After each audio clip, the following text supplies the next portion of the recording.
Dans le psaume 139, il est dit que tous les jours qui nous sont destinés ont tous été connus à l'avance. Mais le nombre nous est caché. Il arrive souvent que nous soyons surpris lorsque l'un d'entre nous est appelé à quitter ce corps et cette terre. Nous nous lamentons beaucoup, comme si c'est nous qui décidons du temps.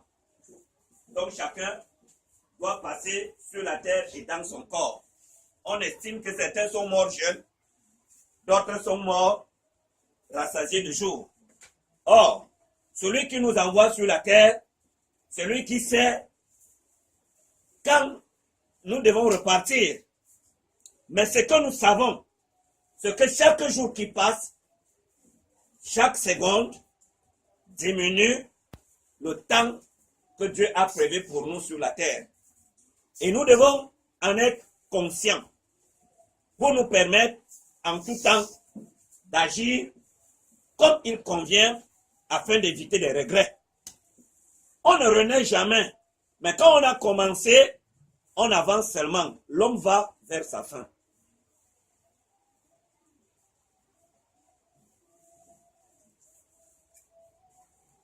Nous nous sommes donc approchés de la consolation d'Israël. Dans le livre d'Apocalypse, il est dit que Dieu viendra essuyer les larmes de nos yeux. Ce nouveau jour nous approche de cette consolation que nous attendons.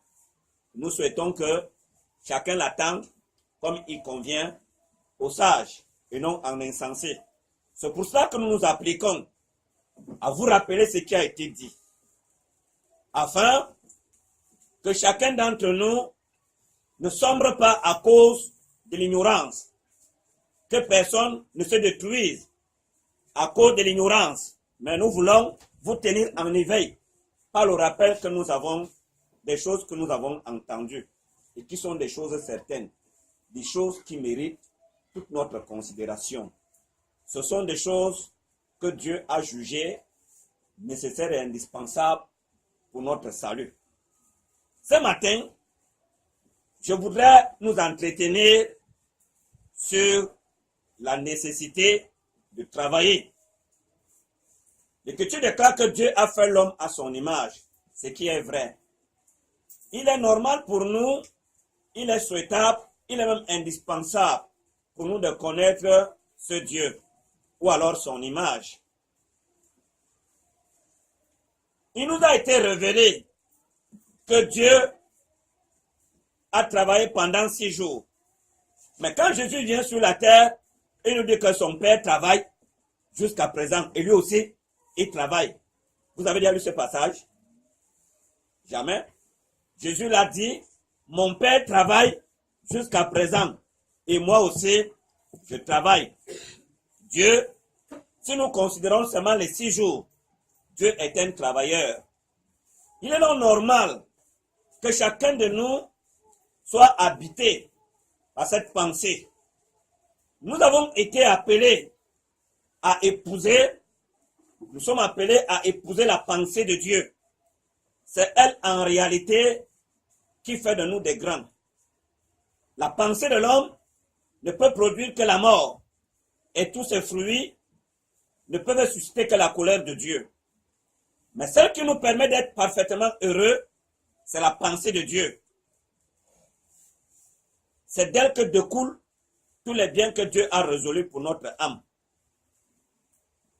y compris la vie éternelle.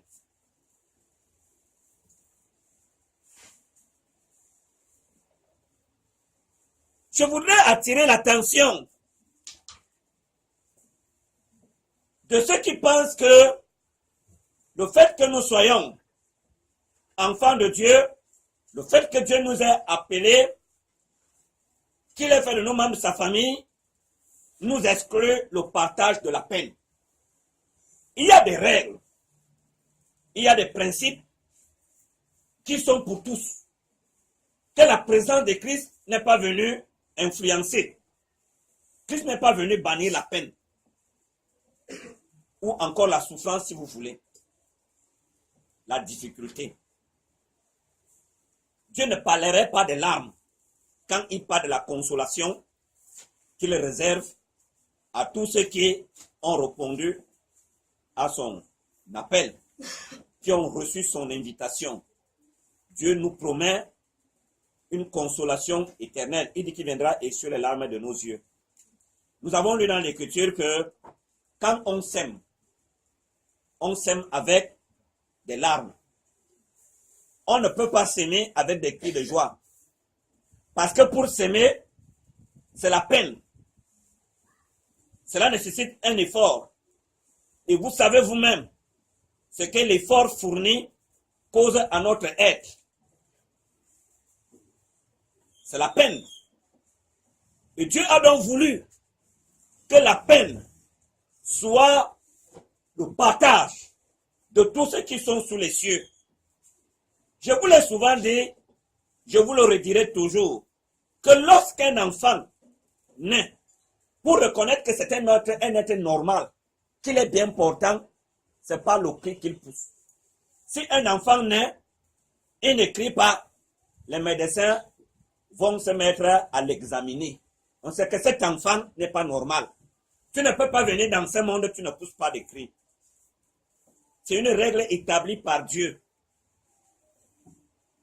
Dans le monde présent, il est impossible de s'épargner la peine. Elle est le partage. La peine est obligatoire.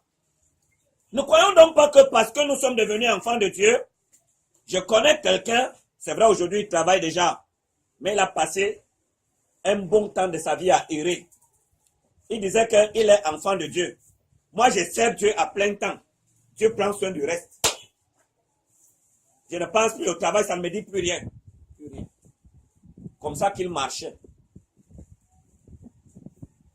Il arrive ici, tu donnes un peu de nourriture, il mange avec joie.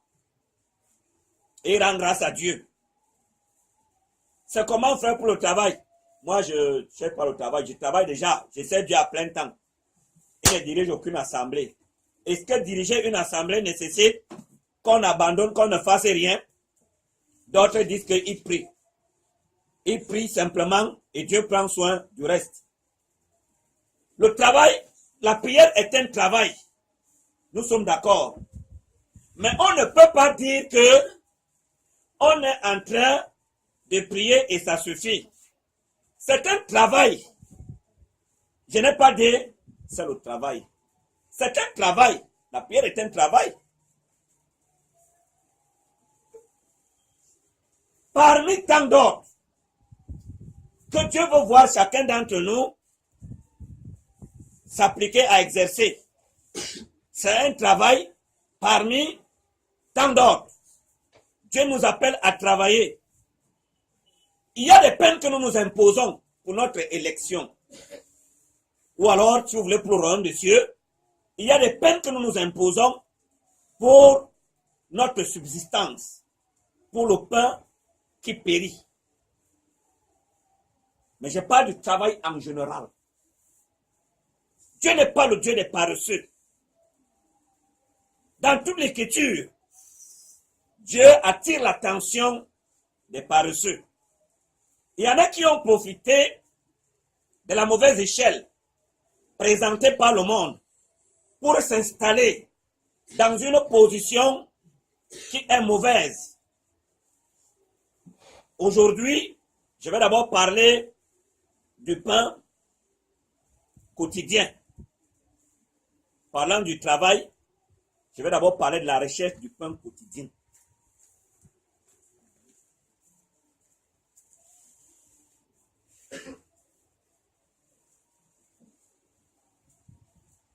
Nous allons lire quelques versets.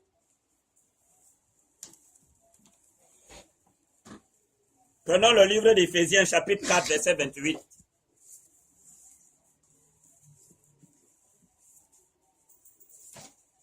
Éphésiens 4, verset 28. Que celui qui dérobait ne dérobe plus, mais plutôt qu'il travaille en faisant de ses mains ce qui est bien, pour avoir de quoi donner à celui qui est dans le besoin. Que Dieu te bénisse. Nous sommes en train de lire les paroles de l'Esprit Saint par la bouche du saint apôtre Paul, qui nous exhorte, nous qui sommes devenus enfants de Dieu, qui avons été appelés à partager la gloire et le règne de Dieu, nous qui sommes devenus membres de la Sainte Famille, nous qui avons reçu en partage la gloire du Père, il nous dit, dans le passé, nous vivions dans l'ignorance. Nous étions incapables de reconnaître ce qui est bien, ce qui mérite l'approbation, ce qui est digne de louange, ce qui mérite les acclamations. Nous ignorions tout cela. Mais aujourd'hui, que nous sommes devenus membres de la famille de Dieu, nous avons du prix aux yeux de Dieu. Il est donc convenable pour chacun d'entre nous d'apprendre à reconnaître ce qui peut le rendre vil, c'est-à-dire sans prix aux yeux de Dieu.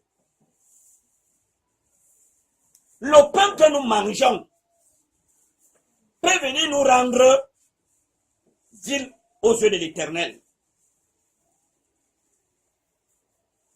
Il y a ce qu'on appelle le pain sanctifié, le pain qui est pur, le pain qui honore Dieu, celui que nous mangeons et tout étant en communion avec Dieu. Tous les pains qu'on peut manger peuvent venir satisfaire notre faim. C'est vrai. Il n'est pas écrit sur un pain que c'est un pain souillé. Quand tu vas à la boulangerie, si tu soutires un pain, tu l'emportes chez toi, tu viens le manger, est-ce qu'il est écrit sur ce pain qu'il est souillé? Non. Tu vas le manger dans ton ventre, il ne te fera pas de mal. Mais c'est un pain volé. Il est souillé parce que le moyen qui a servi à te l'offrir est un moyen souillé. Tu t'es livré à une pratique qui est proscrite par la loi. Alors ce pain est souillé. Même s'il te permet d'atteindre ton objectif, qui était de satisfaire ta faim, tu avais besoin de soutenir le ventre. Il va venir soutenir le ventre. Mais c'est un pain qui, pendant qu'il soutient ton cœur, t'attire la colère de Dieu. Parce que le moyen utilisé pour l'acquérir est un moyen qui est proscrit par la loi divine. L'apôtre Paul donc prend la parole. Il dit, voici ce que nous vous disons.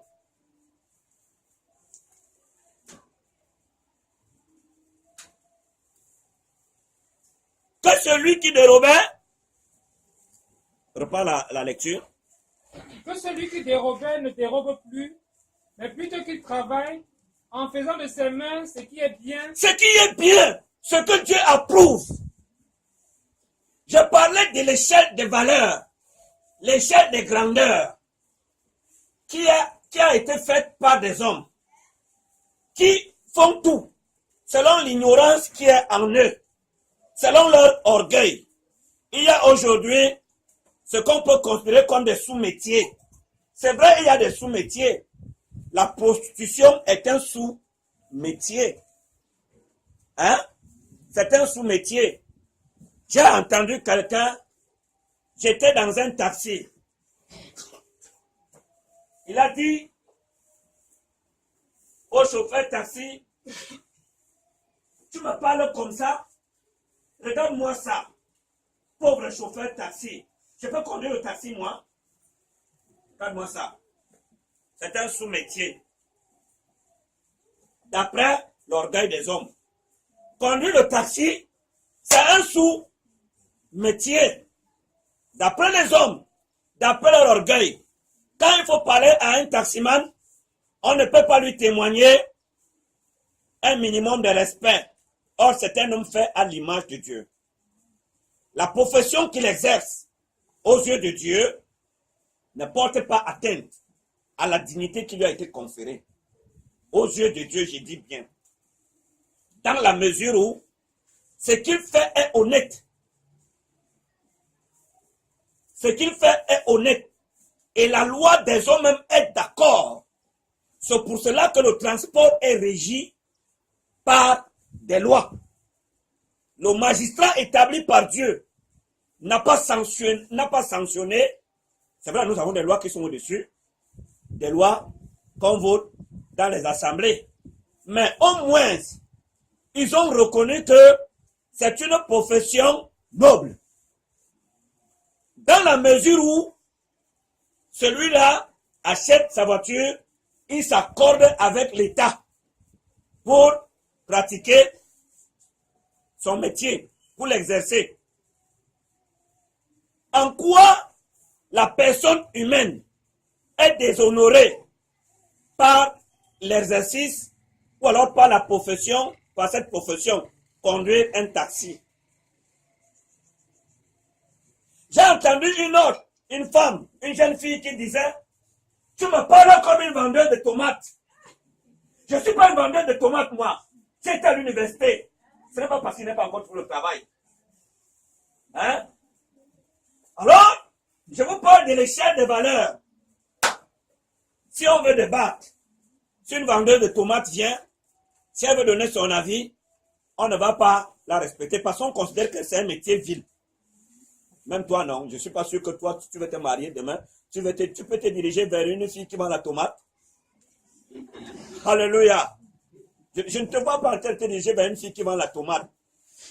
C'est pour ça que tout se bouscule aussi pour briller. Ça apporte l'éclat. Il y a des professions qui donnent de l'éclat. C'est-à-dire que qui suscitent une certaine considération, un certain respect. Quand on apprend que tu es directeur d'une banque, c'est tout le monde qui te regarde. Quand on parle de toi, on te présente, tu vas voir, dès qu'on commence à parler, tu vois comment la tête descend, elle pèse. On cherche avec quoi la soutenir.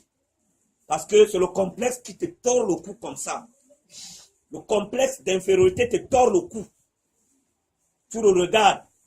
Les âmes bien nées, machin, voilà comment on les appelle. Ça, je vous parle de l'échelle de valeurs qui est faite par les hommes qui sont étrangers à la pensée de Dieu.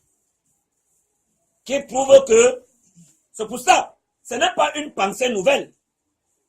C'est ça qu'on a dit que non, Jésus, quand on regarde même d'abord la profession de son père, c'était l'une des professions méprisables en Israël. Son tuteur, quoi. On disait que c'est le fils du charpentier. Hein? C'est quelle profession? Personne parmi vous, là où vous êtes parents, n'a même jamais dit que mon enfant peut être charpentier. Vous avez même encore souhaité les maçons, mais pas les charpentiers, on les compte au bout des doigts. Quand on va envoyer l'enfant, on vise une profession qui fera que l'enfant soit respecté, qui soit regardé avec admiration, qui gagne beaucoup d'argent, mais le Seigneur nous commande de gagner notre pain avec lui.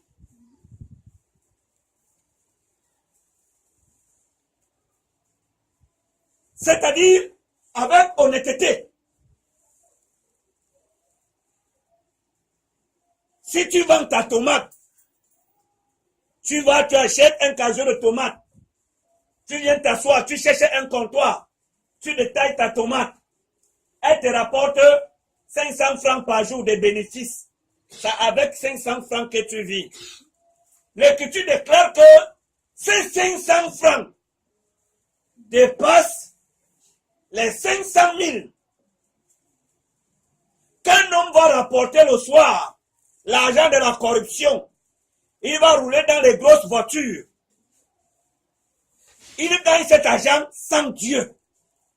Mais toi, tu ne te livres pas à ce qui est honteux, qui déshonore ce que Dieu a mis en toi et que tu déclares que Dieu nous a fait à son image.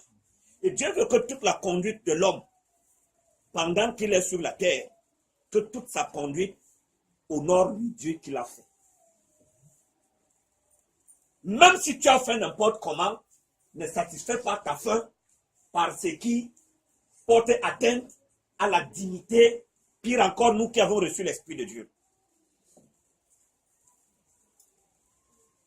Ne marchons plus selon le monde qui a une fausse échelle.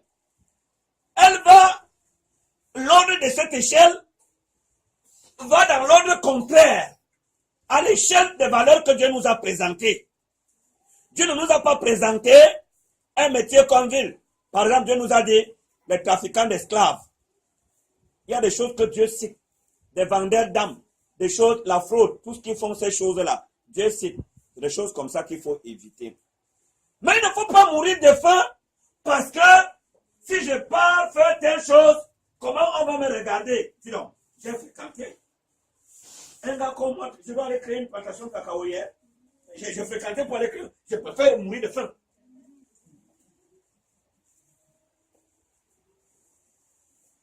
Quand ta tante vient, la soeur de ta mère, elle apprend que le gars est docteur. Mais comme il n'a pas trouvé le travail, il a repris au village, il fait les champs. Il vient, il prend, il commence à aller chez les marabouts, que l'enfant est maudit. Qu'est-ce que l'enfant a fait? Avec le doctorat, il fait les champs. Il a trouvé qu'au lieu de manger le pain de la paresse, il vaut mieux, au lieu de mendier, commencer à commander des gens qui te donnent avec le cœur double. Il te donne aujourd'hui, mais derrière, il faut entendre ce qu'il dit de toi. Des murmures, des non-croyants. Mais celui-là qui est croyant a reconnu que tout ce que Dieu nous permet de faire est bon. Hein? Tout ce que Dieu met à notre portée. J'aurais souhaité être directeur d'une entreprise, mais Dieu me permet d'être une ménagère. Il y a une fille ici qui était là l'autre jour, je crois qu'elle fait ce master 2 ou voilà. Elle est en train de travailler comme ménagère en ce moment. Elle garde l'enfant d'une femme. Vous pouvez accepter que votre fille, avec un master 2, qu'elle aille garder un enfant. Vous pouvez l'accepter. Celui qui peut l'accepter, lève le doigt en toute sincérité. Et ne faut pas parler parce que nous sommes là, Dieu est en train de parler. Hein? Alléluia. Je suis en train de vous dire, l'Écriture déclare que si le Fils vous rend libre, vous serez réellement libre. Ce sont des emprisonnements dans lesquels nous avons vécu pendant longtemps. Maintenant que nous sommes éclairés, nous avons compris que Jésus, en venant sur la terre, n'a pas désigné une profession qui peut nous rendre éclatants aux yeux de Dieu. S'il y a des professions qui nous rendent admirables aux yeux de nos semblables, il n'y a aucune qui nous rend vil aux yeux de Dieu, excepté toutes les professions qui sont proscrites. Si tu peux pousser, va pousser. Le problème, c'est en toi. C'est dans ton cœur qu'il y a le problème. C'est dans ton cœur. C'est ton cœur qui est l'obstacle. Avec Dieu, il faut être prêt à prendre la forme qu'il te donne. Dieu est comme le forgeron et nous sommes comme le fer. Dieu est comme le potier et nous sommes comme l'argile. Le potier donne à l'argile la forme qui lui plaît. Mais s'il faut que l'argile, en venant chez le potier, il dit que je suis venu pour que tu fasses de moi un pot qui est droit. Le potier, lui, il veut un pot qui est un peu rond avec, je ne sais pas comment on appelle cette forme-là, il veut supporter. Hein? Il veut... Alors il y aura guerre entre le potier et le pot et l'argile, si vous voulez. Entre le potier et l'argile. Parce que l'argile est venue avec la pensée que, mais si tu peux donc te fabriquer une forme, pourquoi tu es venu vers le potier? Dieu nous a appelés. Nous ne vivons plus pour nous-mêmes, nous vivons pour Dieu. Et ce Dieu fait tout selon son bon plaisir, selon son bon vouloir. Si nous continuons donc à vivre en Dieu, mais avec la pensée des hommes, la pensée du monde, nous mourrons nous ne réussirons pas. Si c'est les beignets que Dieu te permet de faire, vends tes beignets. Détourne ton oreille de ceux qui sont étrangers à la pensée de Dieu qui est en nous. Il dit que chacun de vous travaille de ses propres mains. L'apôtre Paul, écrivant à certains, leur dit que nous vous avons donné un exemple à nous-mêmes. L'Écriture déclare qu'il était fabricant de tentes. Ce n'était pas une profession luxueuse, mais qui lui permettait d'être à l'abri du besoin. C'est-à-dire que d'être à l'abri de la corruption. Le besoin nous expose à la corruption. Nous nous levons pour agir afin de ne pas nous livrer à la corruption. Nous ne voulons pas nous rabaisser. Surtout l'Écriture déclare qu'on ne dépende pas de ceux du dehors. Les ceux du dehors, c'est les qui peut lever le doigt et il répond. On lève le doigt et on répond. On va lire cela tout à l'heure. Quand il dit que travaillez de vos propres mains, vous n'avez pas avoir besoin de ceux de dehors. Qui est quelqu'un de dehors? Oui, ma fille.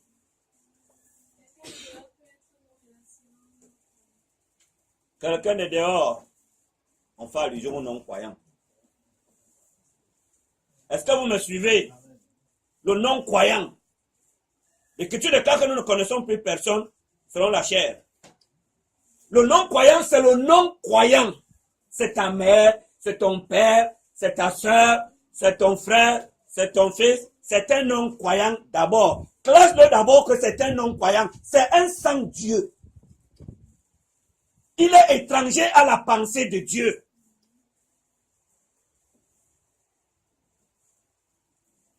Acceptons de nous faire violence.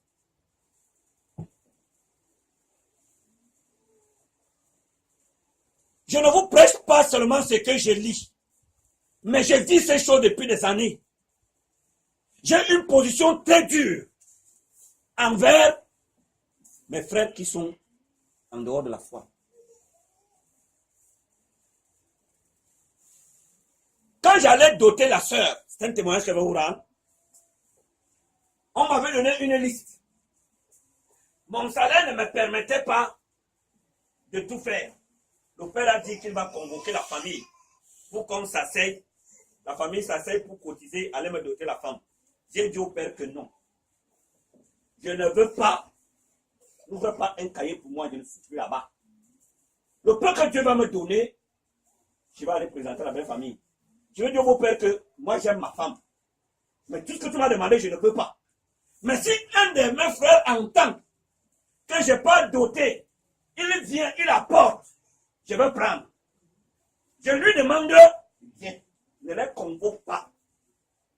J'ai dit au père et ça s'est passé comme ça. Dans la famille, quand une personne va aller doter, les gens s'asseyent.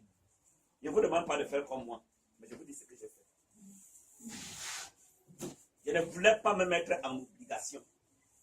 Parce que demain, quand ils vont dire telle chose, dès que je résiste, on profite pour commencer à insulter mon Dieu, à rabaisser l'évangile. Dieu m'a fait pour parler fort. Je n'aime pas parler à la marmite parce que si elle va même pas exploser. Vous voyez, je n'utilise pas le micro et tout le monde entend très bien. Amen. Alléluia. Amen. Donc, je ne voudrais pas me mettre en prison. Je suis parti. À moins quelques heures, j'avais acheté les chèvres, tout. Mais je n'avais pas les 150 000 francs qu'on m'avait demandé. J'avais peut-être 50 000.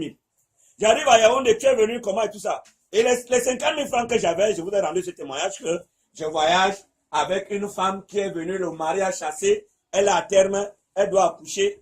Elle disait que le rendez-vous c'était la semaine qui suivait. Elle vient voir son grand frère, qu'elle n'a rien. Elle va accoucher comment? Le grand frère la renvoie que vraiment, qu'elle a à attendre, il va voir ce qu'il va faire. Dans la voiture avant Edea, les douleurs ont commencé, les contractions. Le chauffeur, la femme va accoucher, elle n'a rien. Rien. Moi j'ai 50 000 francs, je n'ai pas doté une femme. Et voilà, une vie qui vient au monde, elle est en danger. J'ai pris 15 000. J'ai dit au chauffeur que va donner là-bas à l'hôpital. Je suis arrivé à Yaoundé avec 35 000 francs. Alléluia. Je suis arrivé à Yaoundé avec 35 000. Mes tantes ont commencé à pleurer que ouais, qu'est-ce que notre famille avait fait? L'enfant va aller doter la femme, voilà vois que tout le monde est problème. Moi, j'étais là. J'ai dit que mais vous ferez quoi? Je vais aller voir mon beau-père. Je vais lui dire que ce que tu m'as demandé, voilà ce que j'ai. Et c'est ce que j'ai fait. J'ai pris un cousin. J'ai dit qu'allons voir mon beau-père. Nous sommes partis. Je lui dis que, comme tu vois là, l'argent que déjà, c'est pas 35 000. Il dit que si c'est 35 000 que j'ai, que je ne tiens pas. D'abord, je viens, les choses que j'ai apportées, comme il a déjà invité les gens, il va prendre. Mais la dot est annulée. Il va recommencer à zéro. J'ai dit que non, il n'y a pas de problème. Alléluia. Moi, je suis parti. Ma grande sœur, la mère de Linda, elle vivait encore. Elle se lève, elle commence à courir à gauche, à droite. À gauche, à droite. Elle est partie prendre 40 000 francs quelque part. Le père était encore à droite là aussi. Il se bat. Moi, je suis en train de négocier. J'ai refusé que les gens se réunissent. On n'est pas encore allé dans la belle famille et ils se mettent à se gêner. Ils ont apporté ce qu'ils ont apporté. Moi, je suis allé. Mon beau-père avait dit qu'apporte. Je veux tout recevoir. Mais tu vas recommencer la dot à zéro. Il fallait qu'ils passent de la parole à l'acte. Et ils se sont achetés. Ils ont donné. J'ai pris. On allait donner cela. Ça a donné en tout peut-être 100 000. Combien? Mon beau-père a dit qu'on lui donne ça avant. Il ne faut pas que les gens voient. On lui a remis son argent avant. Je suis en train de nous dire des choses vraies. Nous ne connaissons personne selon la chair. Si ces gens ont besoin de nous, assistons-les. Mais faisons notre effort de ne pas dépendre de l'apport de ces gens. Travaillons de nos propres mains. Je vous exhorte. Je sais que beaucoup parmi vous, vous aspirez à avoir des gros diplômes. Vous aspirez à des emplois décents, selon ce que le monde appelle décent. Parce qu'on dit que quelqu'un a un salaire décent, je ne sais pas à quoi on fait exactement allusion. Moi aussi, j'ai souvent dit cela. Mais nous voulons un gain qui est pur. Je ne parle pas de gain décent, mais de gain pur. C'est-à-dire, celui qui ne nous attire aucune colère de la part de l'Éternel. Mais dans l'Écriture, il dit que le non-croyant te dit, viens, mange, bois, après tu fais vomir ce qui t'a mangé. Tu es obligé de rester soumis. Le jour que tu lèves la tête pour lui dire ce qui convient, la personne te met à sa place. Elle te lave, elle te sèche. Moi, je suis un prince. J'aime parler fort.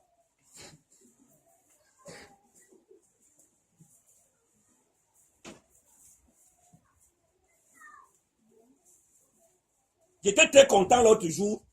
Je cause, mon fils aîné me dit que papa, si tu n'es plus là aujourd'hui, moi je ne pars pas habiter chez les gens.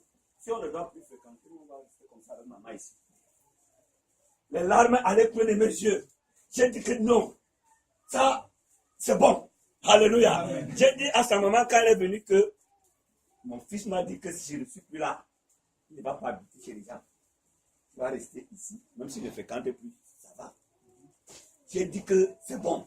Dans mon cas, il n'a pas répliqué quand il a parlé. Mais j'ai dit que le rythme est bon. Hein? Le rythme est bon. Si vous devez vendre la tomate pour vivre, vendez la tomate. La perle est précieuse, c'est la crainte de Dieu. La vente de la tomate ne vient pas extraire de notre cœur ces précieux sésame, qui est la crainte de Dieu. Ecclésiaste dit que tout est vanité de vanité. Le tout de l'homme, c'est de crainte de Dieu. Alors on trouve que vendre la tomate, vraiment, c'est bien. Ça te rabaisse. Parce qu'elle est constamment, la robe est mouillée, puis encore en saison pluvieuse comme ça. Tu portes l'occasion de tomate, c'est mouillé, l'eau coule, ça te salit. Tu la vois, machin, bon. Alors que quand tu vois ma soeur le matin, quand elle sort pour partir, tu dis, mec, je t'accompagne ma soeur. Alléluia. Mais la vendeuse de tomates, si tu es bien habillé et qu'elle est avec les gens, si c'est même une connaissance, si elle te salue, tu as du mal à répondre. C'est comme si ce n'est pas à toi qu'elle s'adressait. Elle te fait honte. Hein? Si c'est ta soeur, tu es avec des directeurs, tu ne vas pas présenter que c'est ma soeur ici, donc ta soeur vend la tomate. Regardez un peu les choses comme ça. Si ma soeur se prostitue, je ne peux même pas te dire que c'est ma soeur. Ça, c'est la vraie honte. Ne vous détruisez pas. Ne continuez pas de vous laisser détruire par cette pensée. Elle n'est pas celle de Dieu. Nous avons la pensée de Christ. Que nous avons hérité de son instruction que nous avons reçue. Il nous sort des ténèbres. Il nous dit qu'on n'est pas grand à cause de la profession qu'on exerce. Mais on est grand à cause de la qualité de ce qui est dans l'esprit. Et c'est pour ça que Dieu a trouvé bon de mettre dans notre esprit ce qui nous rend grand à ses yeux. Lui, le juge. C'est le seul juge que nous reconnaissons. Ceux qui tout autour de nous donnent les avis sur ce qui nous concerne, nous n'avons pas à leur prêter attention. Vous me suivez? Nous ne leur prêtons pas attention. Leur avis ne nous importe pas. C'est pour cela que l'Écriture déclare que l'homme spirituel juge tout et il ne juge pas personne.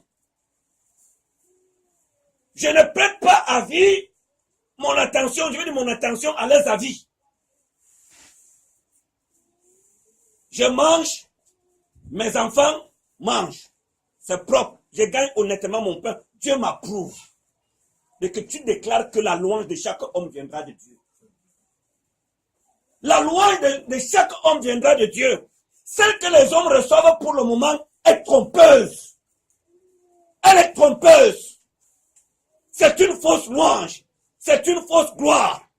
On t'admire, on ne sait même pas comment tu as fait. D'autres sont les hommes truqués lâches. Ils sont pleins comme ça, les fonctionnaires. Ils sont des directeurs avec l'âge truqué. Ils ont présenté des concours qu'ils ne méritaient pas présenter. Dieu sait que ce sont des voleurs assis dans les bureaux. Ils vont payer. Le concours que tu avais présenté là, tu le méritais? Non. Tu avais là dépassé là, tu as volé. On appelle ça le vol. Tu as fait la fraude.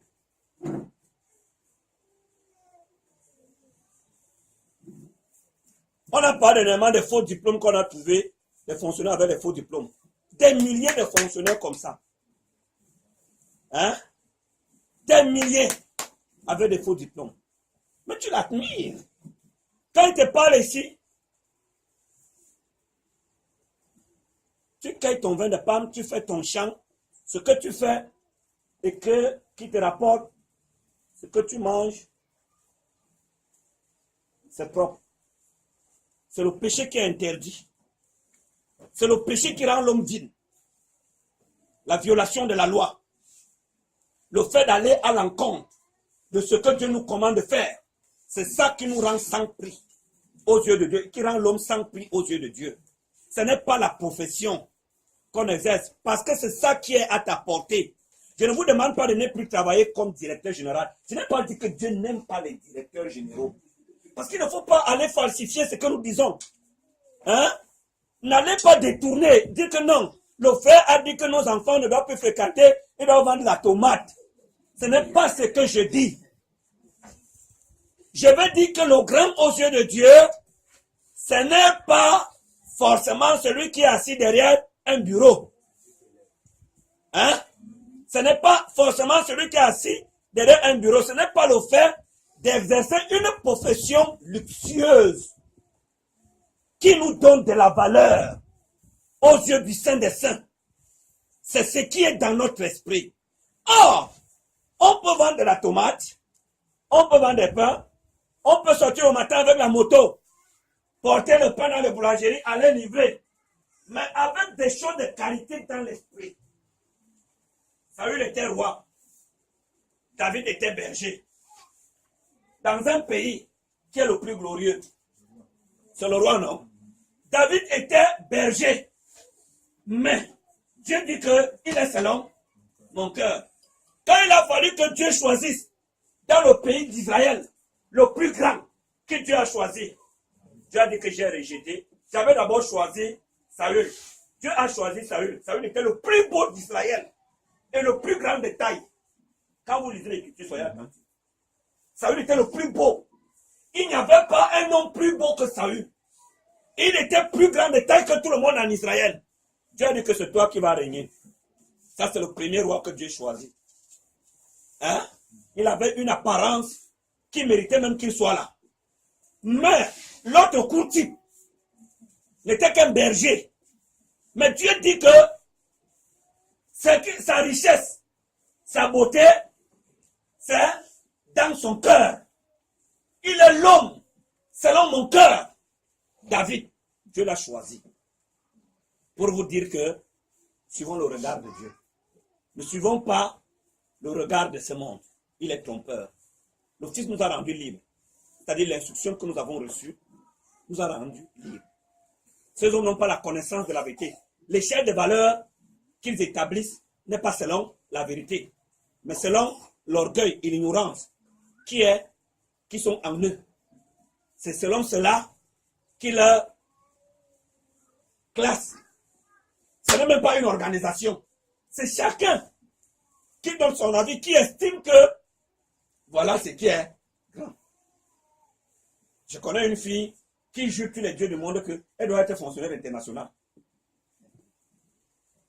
Dernièrement, un sous-préfet vient et menace. Je dis que non, c'est ton collègue. On doit le voir. Elle me dit que non, je suis son supérieur. Je peux pas aller le voir. Je suis son supérieur.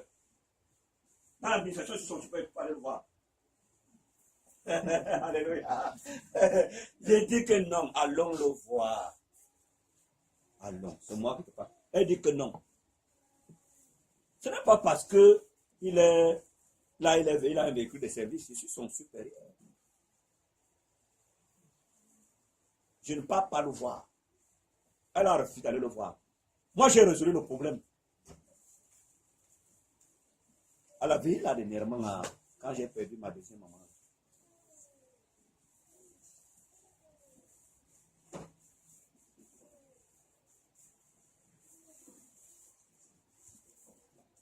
Un Thessaloniciens.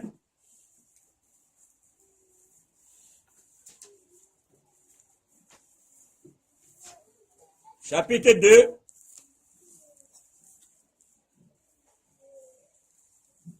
Verset 9. 1 Thessaloniciens 2, verset 9. Vous vous rappelez, frères, notre travail et notre peine, nuit et jour à l'œuvre, pour n'être à la charge d'aucun de vous. Nous vous avons prêché l'évangile de Dieu. Tu peux lire le suivant. Vous êtes témoins, et Dieu l'est aussi, que nous avons eu envers vous, qui croyez une conduite sainte, juste et irréprochable. Nous avons eu, à votre égard, une conduite sainte. On a aujourd'hui une race de dirigeants qui exploitent une parole qui a été dite et qui est vraie. Que celui qui prêche l'évangile vivait de l'évangile. C'est ce que Dieu a dit. Bon, suivez, non? Mais ceux-là que Dieu a envoyés nous apprendre comment nous conduire. Ils ont établi cette règle pour nous donner un exemple. Il nous dit, je n'ai pas voulu être une charge morale pour qui que ce soit. Je suis venu, bien que l'évangile, où Dieu a établi comme règle, que celui qui paie l'évangile vive de l'évangile, je n'ai pas voulu jouir de ce droit auprès de vous. J'ai agi avec sagesse. Je me suis mis au travail. Puisque j'avais des besoins à satisfaire. Ne voulant pas peser sur vous et ne voulant pas me détruire, j'ai accepté d'affronter la peine. Je me suis mis au travail. Il dit que jour et nuit, ils étaient dans la peine. Il dit qu'il leur montrait comment il faut se conduire. Il y a des gens qui s'abandonnent. Le fait qu'on te donne à manger tous les jours, tu rentres, il y a un pas de nourriture, tu penses que ça va. Non. Tu peux faire quelque chose. Tu peux faire quelque chose. Tout le monde doit faire quelque chose. Un enfant de Dieu ne doit pas accepter de vivre comme un parasite.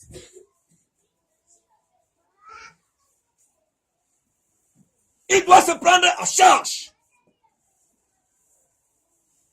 Et pour cela, il doit agir. Il ne doit pas être un paresseux. Ça ne l'honore pas.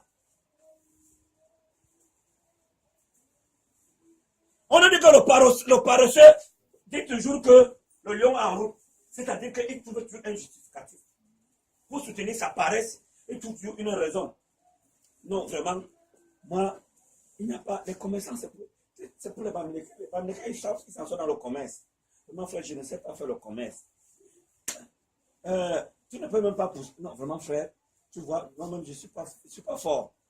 C'est ça qu'on appelle, et tout le lion qui a le lion en route. Hein? Même le taxi, tu as le permis, non, en fait, tu peux faire le taxi. Non, je peux seulement faire le genre que le frère Barga fait là. Le genre que le frère Daniel fait.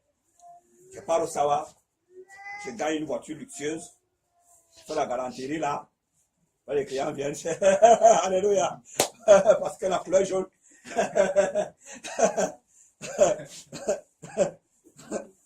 Tu ne peux pas.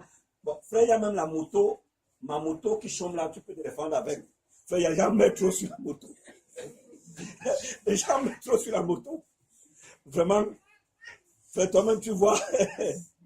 Alors, ce n'est pas normal. Je vous encourage, de la part de Dieu, à prendre soin de vous-même. Vous êtes dans la maison avec le Père fait le travail. Chacun de vous peut agir, peut faire quelque chose. Laissez de croire que vous êtes beau, vous êtes belle, vous êtes bien habillé.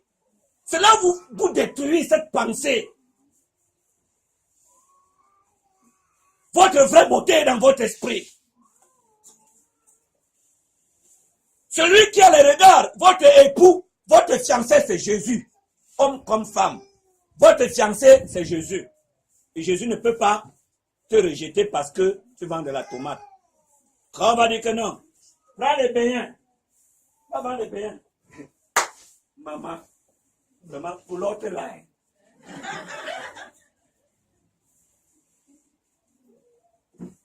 Mes camarades, elle a des petits, et il y a des camarades de classe qui sont très taquins. Quand il va te rencontrer avec le plateau de beignets, quand vous allez arriver à l'amphi, il dit que je t'ai vu. Là, je te raconte. Il dit que ça me wanda. Est-ce que tu sais que elle vend les beignets? Alléluia. Mais tu as manqué à faire. Va même vendre les journaux, tu vends les beignets. On appelle ça l'orgueil. Ça, c'est un garçon qui était un vaurien. Va le voir, celui qui discute au lit avec sa petite soeur.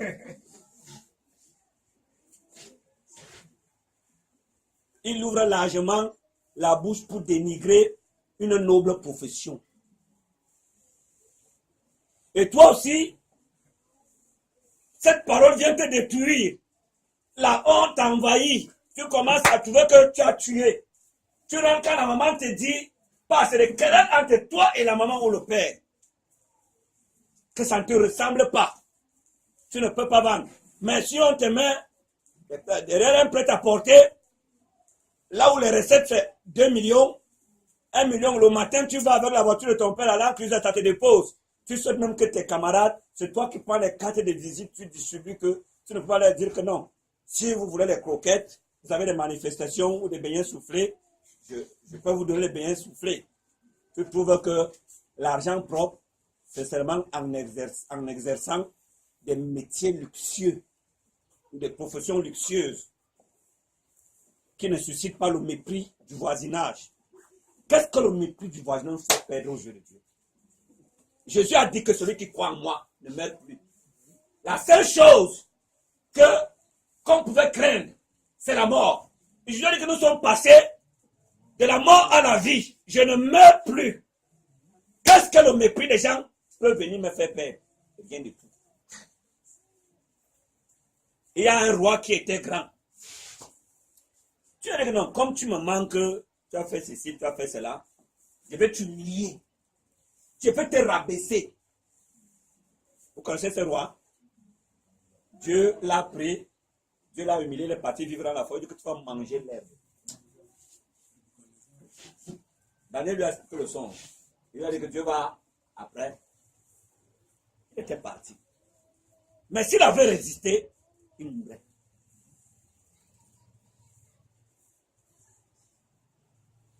Nous sommes dans le désert. Ce n'est pas une terre cultivable. Toutes les armes ne sont pas utilisées en Christ. C'est seulement les armes de Dieu. C'est pour ça qu'il dit que revêtez-vous de toutes les armes de Dieu. Ce n'est pas seulement les armes de Dieu qu'on a dans le monde. Il y a d'autres armes. Donc nous pouvons revêtir pour surmonter le mauvais temps. Mais il nous a dit non, les armes de Dieu. Les armes de Dieu, ce sont les armes saintes. C'est ça qu'il faut revêtir. Allons en guerre avec les armes de Dieu. Tu peux reprendre la lecture, bien-aimé. Vous vous rappelez, frères, notre travail et notre peine. Nuit et jour à l'œuvre, pour n'être à la charge d'aucun d'entre vous. Nous vous avons prêché l'évangile de Dieu. Vous êtes témoins, et Dieu l'est aussi, que nous avons eu envers vous qui croyez une conduite saine, juste et irréprochable. Une conduite sainte. Moi, je rends ce témoignage depuis mes premiers pas dans l'évangile.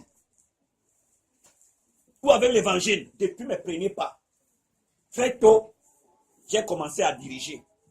Je n'ai jamais pesé sur les âmes, mais je me suis toujours sacrifié. Je me suis toujours sacrifié. Quand je reçois même ce qu'une âme me donne, c'est avec honte. C'est comme si je perdais quelque chose. Mais j'aime tourner. Je prends plaisir.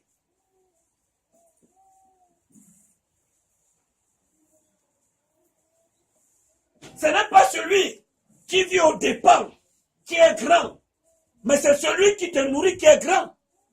Tout le monde doit aspirer à cette grandeur. Dieu est grand. Il nous a appelés pour être grand comme il est. Même si on doit prévenir au secours, mais il faut que toi-même, tu fasses quelque chose. Dans les familles, on dit, mais il a perdu son père. Les frères vont venir, les frères de ton père vont venir, ses soeurs, pour venir enterrer. Mais quand on vient, on dit que donne d'abord, mets ta part ici. C'est ton père. C'est d'abord ton père. S'il a laissé une plantation, c'est toi qui vas rester avec, ce n'est pas nous. Mets ta part ici. Mets ici.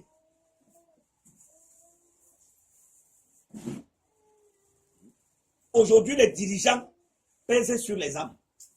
On parle argent matin, midi et soir. Matin, midi et soir. Vous l'avez remarqué, les offrandes, vous les donnez une fois. Moi, quand j'ai cru, offrande mercredi, offrande jeudi, on dit que Dieu avait dit que tu ne viendras pas dans la maison des mains vides. Il ne faut pas mal interpréter. L'Écriture déclare que tu n'as gagné ni offrande, ni sacrifice. Dieu n'a pas banni les libéralités et les offrandes dans sa maison. Mais il ne faut pas faire comme si c'est pour cela que nous nous rassemblons, ou c'est ce que Dieu attend de nous. Ce que Dieu attend de nous, c'est l'offrande de nos membres. On dit que offrez-vous à l'Éternel comme sacrifice divin. Hein? Ce qui sera de votre part un culte raisonnable.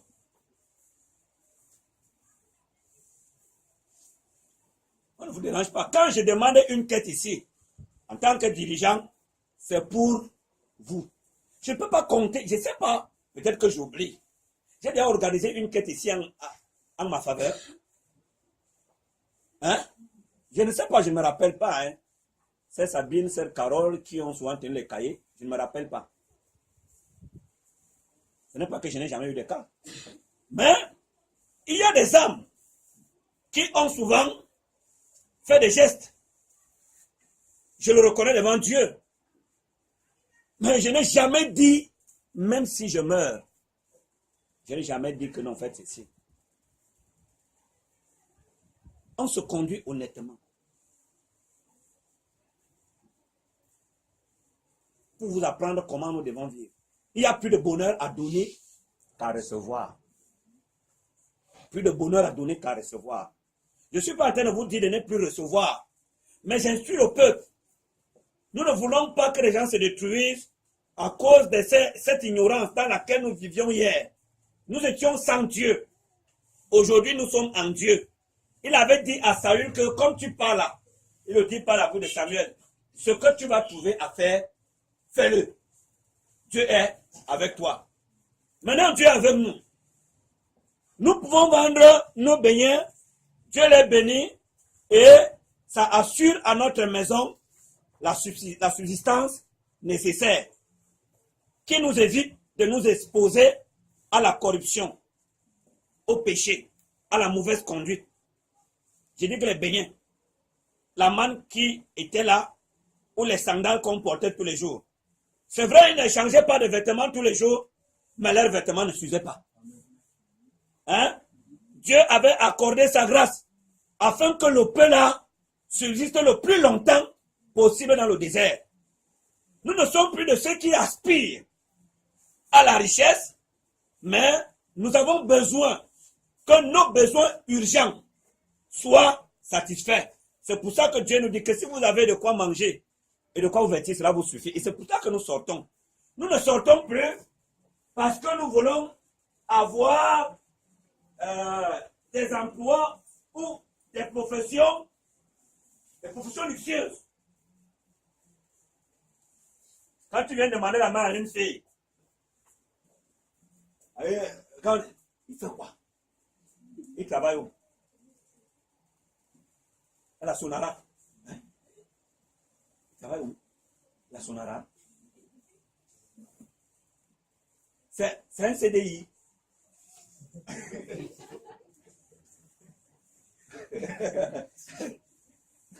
Alléluia. Et c'est comme ça que il va venir là. La famille est très contente qu'un prince est venu. On n'examine pas. C'est un franc-maçon, c'est un rosicrucien. On dit que notre beau-fils, notre fils va épouser quelqu'un d'une société pétrolière. Donc ils ont beaucoup d'argent. Hein? Il fait quoi? Ça va à la banque. Quelle banque? De la BIAC. Quand la fille vient, on trouve... Ils étaient en train de causer. On entend comment la fille donne des réponses dures. Ne m'énerve pas tout ça. Tu vois, on fait des gestes. On fait des gestes comme ça.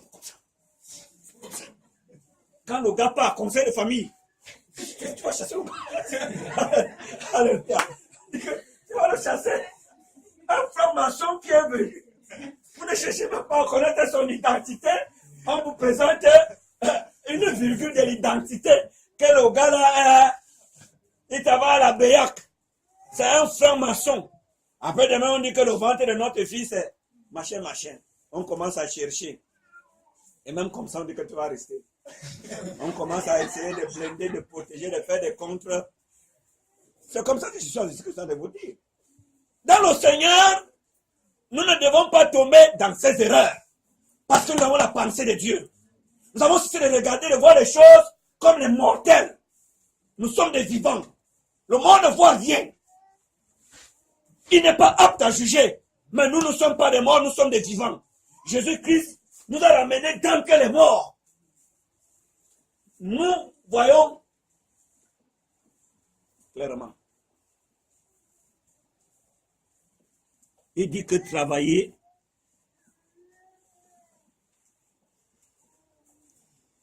faut vous rappeler, frère, notre travail et notre peine. Non, frère, si je commence à faire ça, même les prières là, je ne veux plus venir. Quand je vais rentrer, je serai trop fatigué.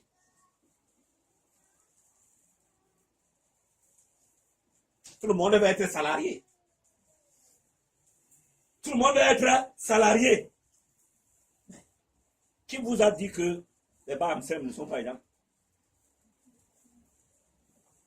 C'est les jetons ont chanté que Bahamsem ne se lave pas. Donc les chants qu'on compose, non. Bahamsem ne se lave pas. Le Bahamsem ne prépare pas. Donc c'est des chants. Vous entendez les coutis comme ça là parce que vous ne comprenez pas tout. Il y a des anciens chants que si je reprends, vous allez comprendre. On les insulte. il y a des femmes qui, avec le bayam salam, c'est-à-dire qu'achètent, bayam, achètent et revendent, sans pidgin. Achète et revend. Elle va en brousse. Elle va chercher, elle vient revendre. On trouve que c'est vide. Il y en a qui ont envoyé des enfants. Je connais des familles. Quelle est la maman, ça qu'elle faisait? Elle a envoyé les enfants jusqu'à l'université, ils sont des grands.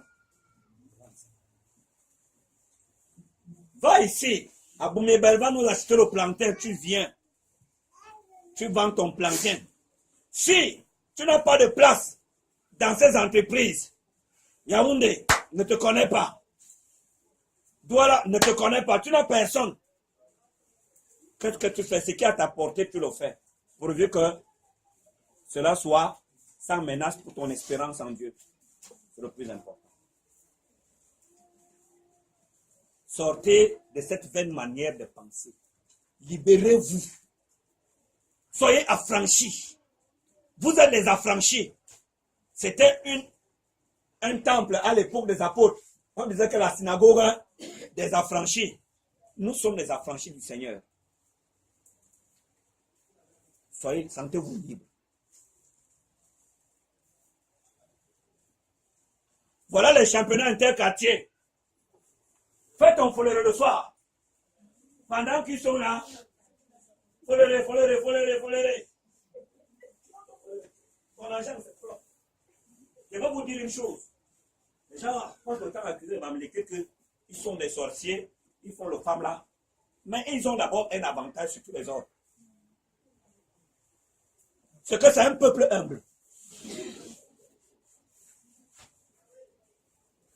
Ils ont l'avantage sur les autres. Les autres tribus, ceux-là préfèrent aller s'asseoir derrière un bureau et gagner 45 000 le matin. Tu vois avec la veste comment il est ciré. Tu crois que tu as vu le directeur général de la société et il a 45 000 francs. Mais tu trouves l'autre, il est là derrière les maquereaux. Nous sommes des maquereaux sur toute la tenue. Mais le soir, il a le bénéfice de 15 000. Depuis les années que tu sors, et il construit, tu viens louer chez lui. Je suis en train de vous dire que ils sont humbles. Et nous, l'évangile nous rend humbles. Vous me comprenez, non? L'évangile nous rend humbles. Dieu dit que soyez attirés par les choses humbles, les choses effacées. Je suis en train de vous dire, vous croyez que les anges vont venir nous rappeler ces choses? C'est nous qui devons nous lever, nous dire que non. Vous, qu'est-ce qu'on fait? Tout le monde les insulte. Même s'il y a des pratiques, mais il y a d'abord ce qui est propre, que c'est qu'ils sont des gens qui savent prendre de la peine. Ils savent. Quand quelqu'un il prend le pouce, il fait toute une quincaillerie dans le pouce. Il pousse tout doucement. Il avance. Il se tient là. Il a trouvé qu'aller louer une maison, c'est trop cher. Il va louer la maison, il va payer 25 000 tous les mois. Il a sorti 30 000, il a acheté un porte-tout qu'on appelle le pouce. Il construit sa quincaillerie dans le pouce. Ton studio que tu as mis là qui doit venir louer, il ne loue pas. Hein? La mairie ne demande rien. Quand la mairie va se réveiller, ils auront déjà réalisé beaucoup de profits. Je parle de l'humilité. Hein? On m'a parlé d'un homme qui était parti demander la main à une jeune fille. Il allait chez sa fiancée.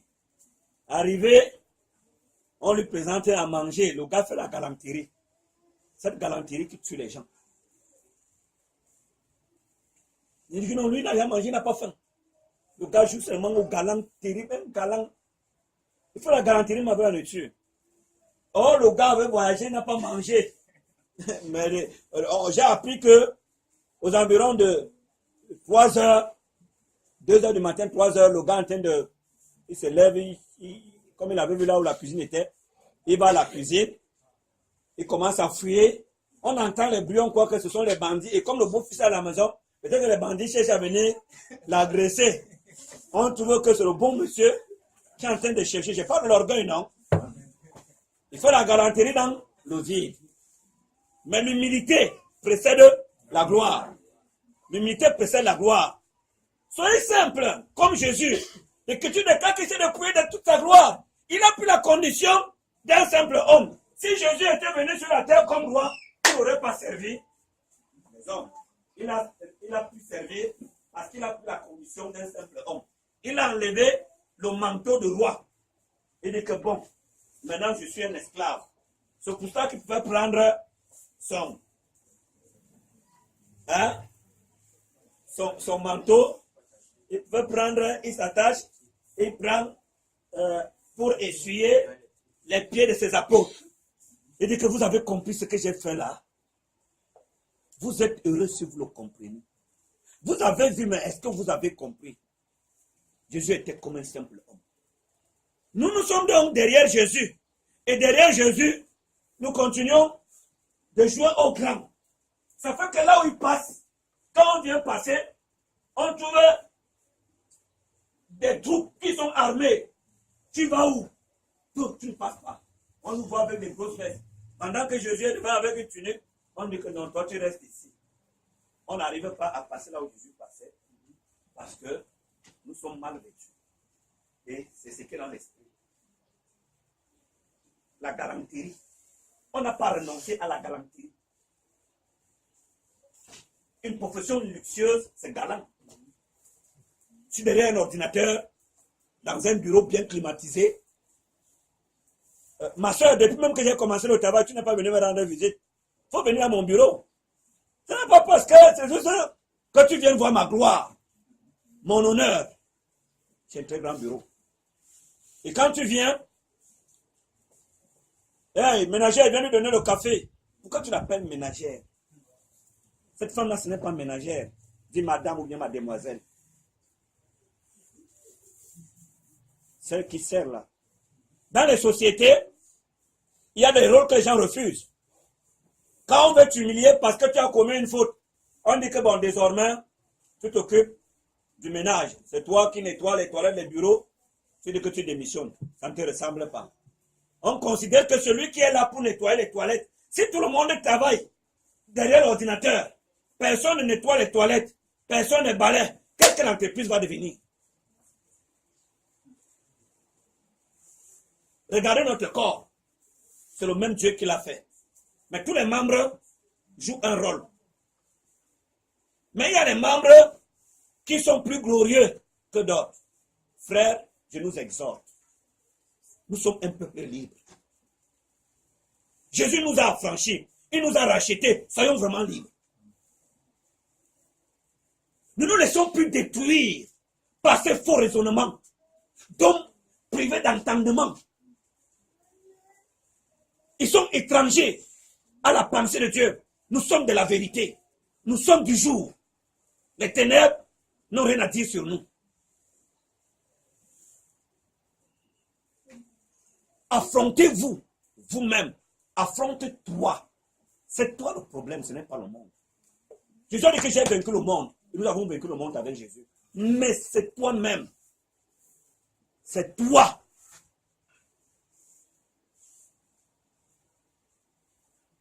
2 Thessaloniciens, on venait de lire quoi? 2 Thessaloniciens 3, à partir du verset 7.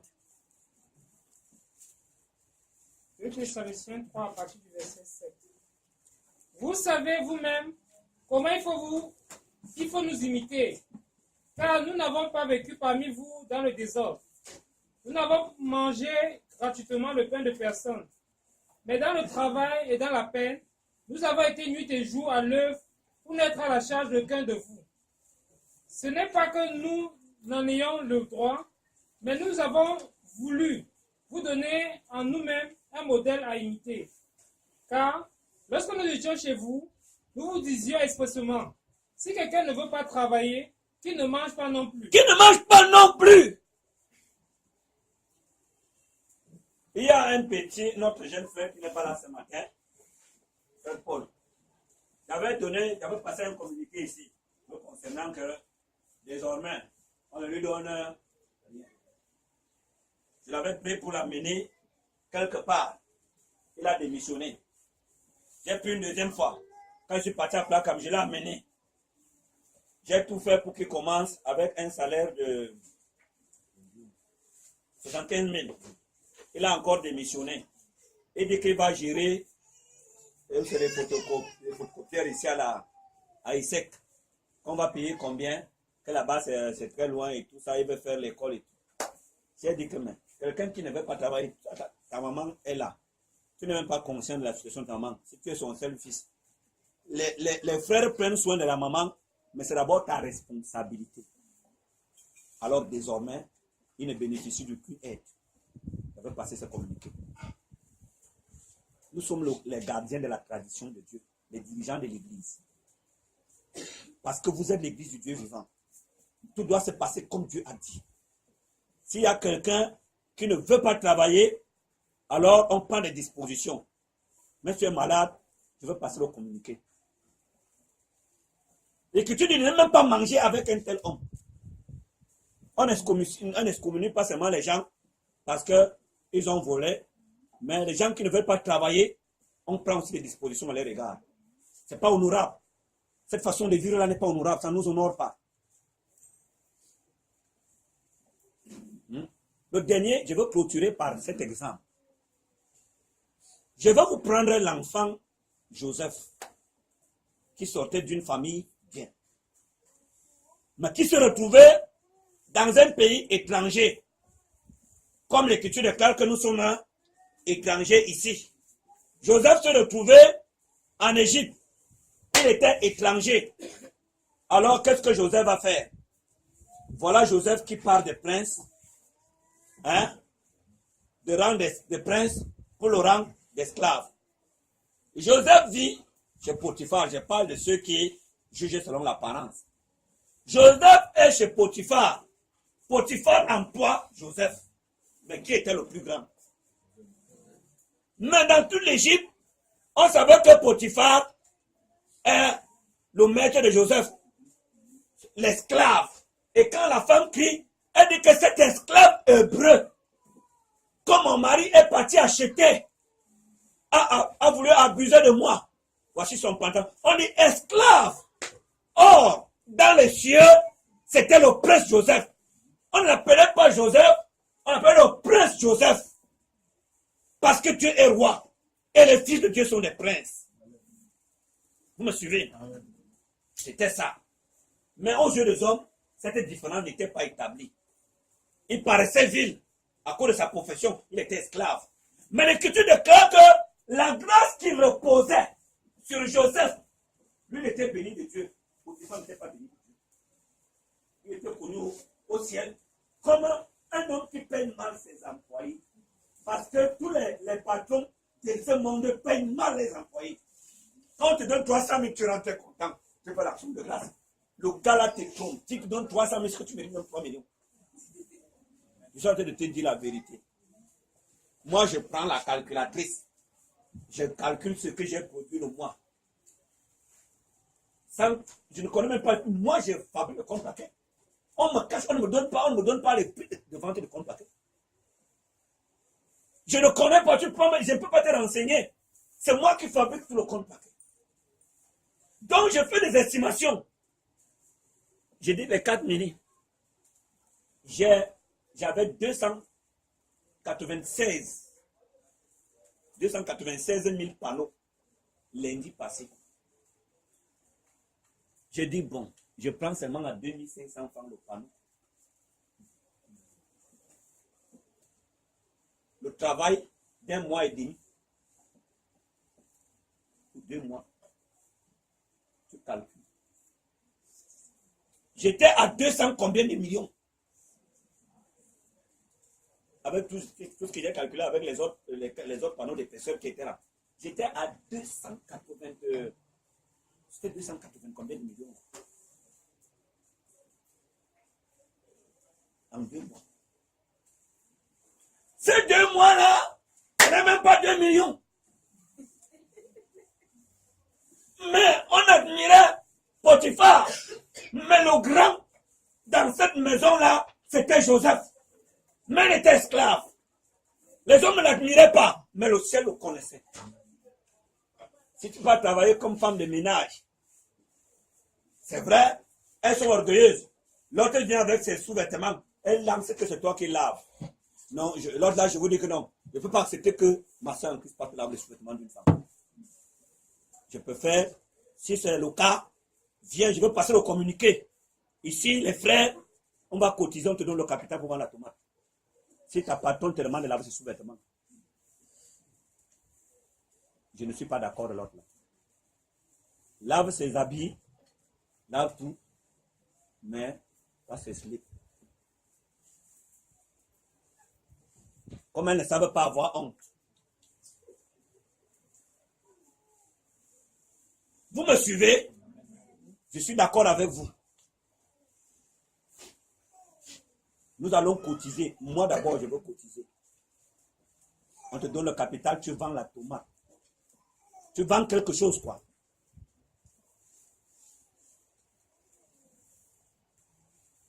Elles sont orgueilleuses comme ça. C'est son intimité. C'est elle seule qui doit laver cela. Ce n'est pas qu'elle est malade.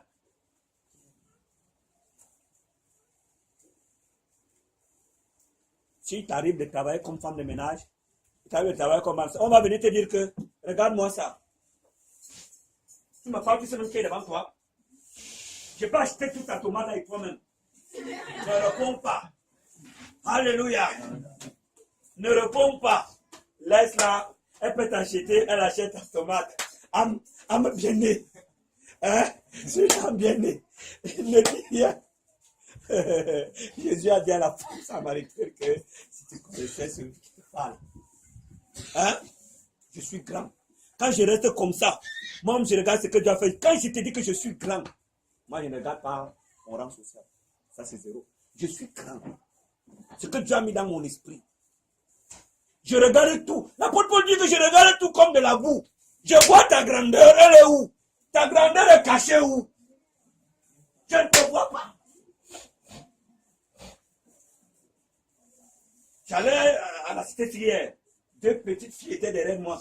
Elles disent que vraiment, le quartier ici, hein, si tu as ton ami, une personne de valeur, tu ne peux pas, quand tu habites, tu ne peux pas, parce que la route, si, elle dit que laisse seulement. Mon ami que je t'avais dit qui travaille à la banque là, quand il vient ici le soir, il me dit que ouais, je ne sens pas que la route de ton quartier c'est comme ça. Elle dit que ma chérie, je viens ici parce que je t'aime beaucoup. Elle se tient derrière moi, elle parle. J'ai voulu répliquer. Dis qu'il y a plus grand que ton ami qui habite ici et qui passe tous les jours. C'est ce que Dieu nous a donné. Et nous sommes contents. Moi, j'ai rencontré l'évangile dans ce quartier. Si Jésus vient dans un quartier, qui est-il? Jésus est venu me saisir ici, dans le quartier-ci. Et il m'a confié un trésor. La sagesse que Dieu m'a donnée pour comprendre le mystère que les apôtres ont prêché. Est-ce qu'il a regardé ce quartier? La poule ne l'a pas influencé. Le prince de la paix, Jésus. Il est venu à la cité de la paix et il y avait des bandits à l'époque. Grave. La BPCité. Jésus a méprisé tout cela. Il a simplifié, il a dit que mon nom est ici. Il est venu me chercher. Ça suffit pour dire que la cité de la paix, c'est un bon quartier. Alléluia. Amen. Je ne suis pas sûr qu'à Bonamous a dit, il y a quelqu'un là-bas qui me dépasse. Je ne suis pas sûr. Je ne peux pas le prouver, mais je ne suis pas sûr. Hein? Nous sommes les enfants de Dieu. Est-ce que vous comprenez comment je balaie ça de revers? Qui est plus grand que Jésus?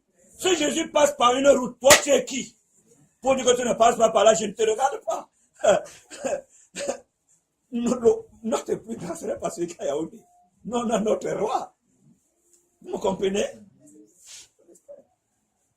Quand Daniel arrive chez Nebuchadnezzar, il dit que je ne veux pas me suer avec les mains. Est-ce qu'il regarde que Nebuchadnezzar mange? Il dit que non, ça c'est bien, je ne mange pas ça. Parce qu'on ne respecte pas la règle que Dieu a établie pour consommer les viandes. Donc, se suer, je ne mange pas. Le roi mange quoi? Non. Il savait qu'il est plus grand que le roi. Il le savait. Et que je ne peux pas me rabaisser en consommant cela. Ce n'est pas le quartier qui nous élève. Ce n'est pas notre maison que nous habitons. C'est notre esprit. La richesse de notre esprit qui nous donne du poids. Je ne dis pas qu'il ne faut pas habiter dans les quartiers luxueux. Mais il ne faut pas se laisser déchirer, se détruire par ce complexe. Sortez de ces emprisonnements. Vous êtes un peuple libre. Alléluia. Amen. Que la paix du Seigneur soit avec vous.